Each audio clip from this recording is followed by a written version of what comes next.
Si tú me hubieras preguntado hace 6 años cuál era mi carrera, definitivamente te hubiera dicho ingeniero de software, programador, desarrollador web, uno de esos términos. Si tú me preguntas ahora qué es lo que hago, te diría ciberseguridad, hacking ético, pruebas de penetración. ¿Y cómo fue que yo hice esta transformación de programador a hacker, de ingeniero de software a experto en ciberseguridad? Y en este video te voy a contar la historia sobre la evolución de mi carrera y cómo me convertí en el hacker ético. Empecemos.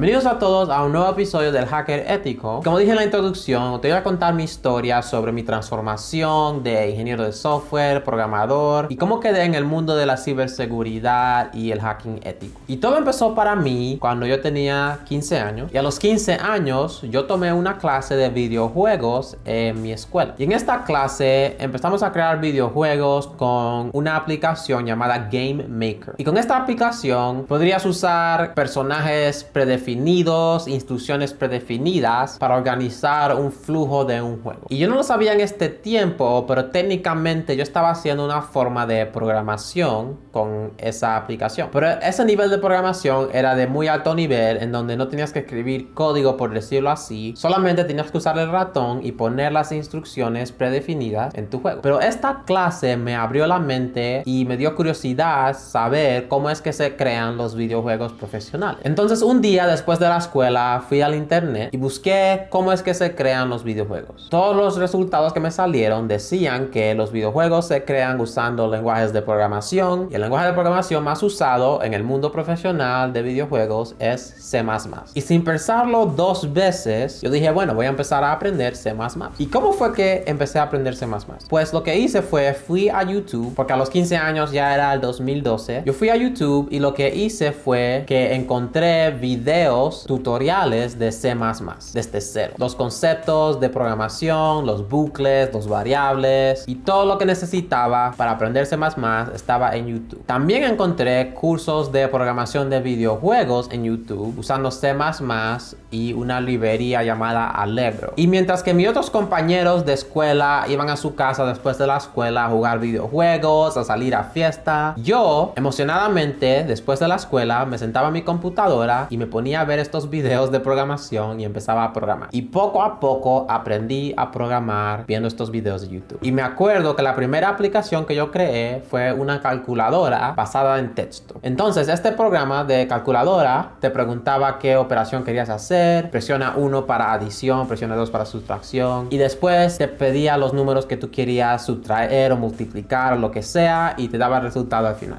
No era nada avanzado, pero yo estaba muy emocionado por tener el poder de poder programar algo. Y aquí fue mi introducción a este mundo de tecnología, programación y todo eso. Entonces vamos a adelantar un poco el tiempo. Pasaron unos años y decidí ir a la universidad a estudiar a ser programador. Aquí en los Estados Unidos tienen una carrera llamada Computer Science. Y Computer Science es una carrera que encapsula todo lo que tiene que ver con las computadoras. Programación, inteligencia artificial, base de datos, sistemas operativos, computación en la nube, ciberseguridad. Todo lo que tiene que ver con las computadoras están adentro de esta carrera. Entonces decidí ir a estudiar Computer Science. Entonces lo único que yo sabía es que yo quería programar, y esta era la única carrera que tenía programación adentro de ella. Y también tenía otros conceptos que no me interesaban mucho, como la ciberseguridad en ese tiempo. Entonces en mi tiempo en la universidad empecé a tomar diferentes clases de base de datos, de programación, de sistemas operativos, pero también mi universidad ofrecía bastante clases de ciberseguridad. Y estas clases eran como una introducción a la ciberseguridad, sobre los conceptos de las amenazas, riesgo, y no te enseñaban a hackear, por decirlo así, pero sí te daban una introducción en el mundo de las amenazas cibernéticas. Y en ese tiempo yo estaba tomando estas clases y yo no pensé mucho sobre ellas. Para ser honesto, yo las estaba tomando porque eran un requisito para mi graduación de esa universidad. Pero yo todavía quería ser un programador. Lo único que yo quería hacer era escribir código y programar. Mi primer trabajo en la universidad fue mi segundo verano en la universidad. Conseguí un trabajo en un laboratorio en la universidad en donde tenía que desarrollar una aplicación móvil usando programando el lenguaje de Swift. Y Swift se usa para programar aplicaciones de iPhone, aplicaciones de Mac y productos de Apple. Pero lo que pasó fue que el próximo año, en una de mis clases de ciberseguridad, uno de los profesores creía que yo era un buen estudiante y me preguntó si yo quería trabajar en su laboratorio. Y este laboratorio se enfocaba en la ciberseguridad. Bueno, yo dije que sí porque me iban a pagar.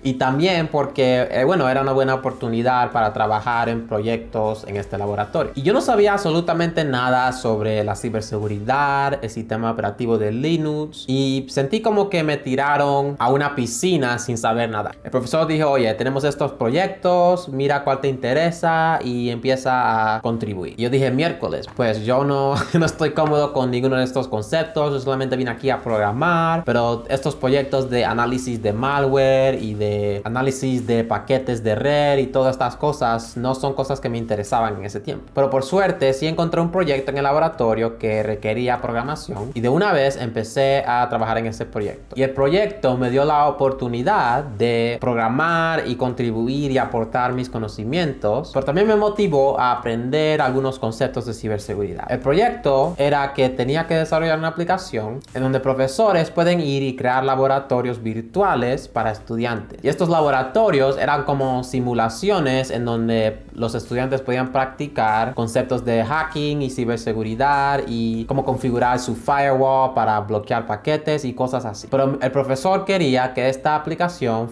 estuviera en la web para que pudiera ser accedida fácilmente por los estudiantes y por los profesores. Entonces yo, mientras estaba programando esa aplicación y ayudando y contribuyendo, también estaba aprendiendo sobre el lado de la ciberseguridad y por qué se necesitaba esta aplicación. Y yo trabajé en ese laboratorio por 1 año y medio hasta que me gradué de la universidad. Después que me gradué con mi título de 4 años, decidí seguir estudiando y conseguir mi maestría. Y mientras estaba estudiando por 2 años más haciendo mi maestría, mi título era en Computer Science, pero tenía un enfoque en desarrollo de software seguro. Entonces las clases que estaba tomando tenían como la combinación de programación y también ciberseguridad. Entonces aprendí cómo hackear páginas web, aprendí cómo desarrollar aplicaciones seguras, aprendí sobre las vulnerabilidades más comunes de aplicaciones web y me dio unos fundamentos buenos para ser un buen desarrollador de software de aplicaciones seguras, pero también saber cómo encontrar vulnerabilidades en otras aplicaciones. Entonces, después que me gradué con mi maestría, conseguí un trabajo en un laboratorio y es el trabajo que tengo actualmente. Y en ese trabajo yo entré inicialmente como un desarrollador web. Estrictamente estaba escribiendo código de Angular y Java y después nos movimos a C#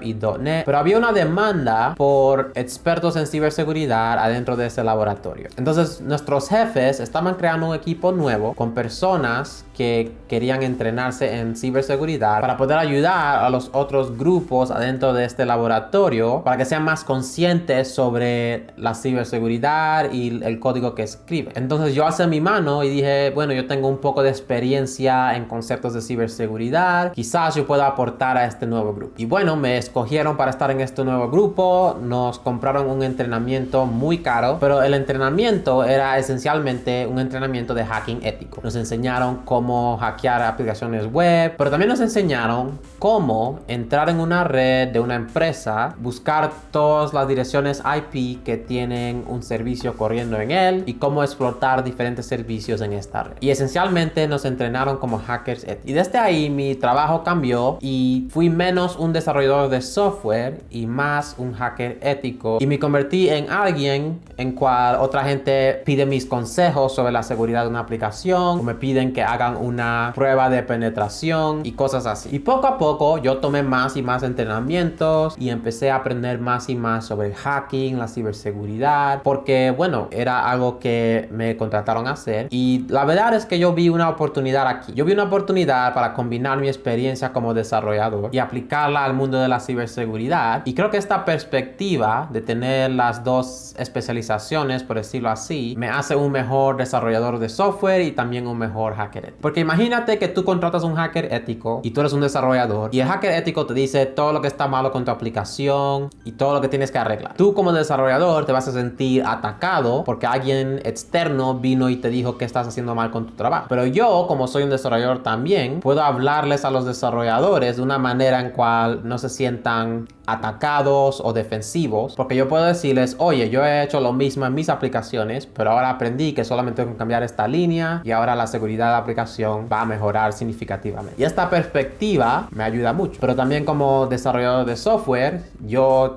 conozco las vulnerabilidades más comunes, yo he encontrado vulnerabilidades en otras aplicaciones, entonces cuando estoy escribiendo código, yo sé qué debo y no debo hacer con mi aplicación para que esté segura. Entonces, en resumen, lo que quiero que saquen de este video es que mi ruta en mi carrera no ha sido fija. El mundo de tecnología siempre cambia y cambia y cambia. Yo empecé queriendo crear videojuegos y ahora estoy en el mundo de la ciberseguridad. Quizás en 10 años estaré creando algoritmos de inteligencia artificial, yo no sé. Pero lo que quiero que saquen de este video es que yo siempre estuve disponible para adaptarme a los cambios y los requisitos y la demanda que había en mi ambiente. Y creo que mucha gente se queda atajado sobre cuál lenguaje debe aprender primero, si debe aprender Python o Linux o cualquier otra cosa primero, si debe aprender Java o aprender backend, si le va a servir. Y lo que quiero decirle a esas personas que no están decididos es que aprende la cosa que te interesa más o aprende la cosa que crees que está demandada en tu ambiente. Tú hablas con un profesor o un empleador y te dicen que quieren esto, aprende esa cosa. Si a ti te interesa Python más que Java, o si te interesa el frontend más que el backend, o si te interesa el hacking más que el desarrollo web, aprende lo que te interesa o aprende lo que está en demanda. Entonces, gracias por ver este video de Hacker Ético. Dale un like al video, suscríbete y vamos a vernos en el próximo episodio.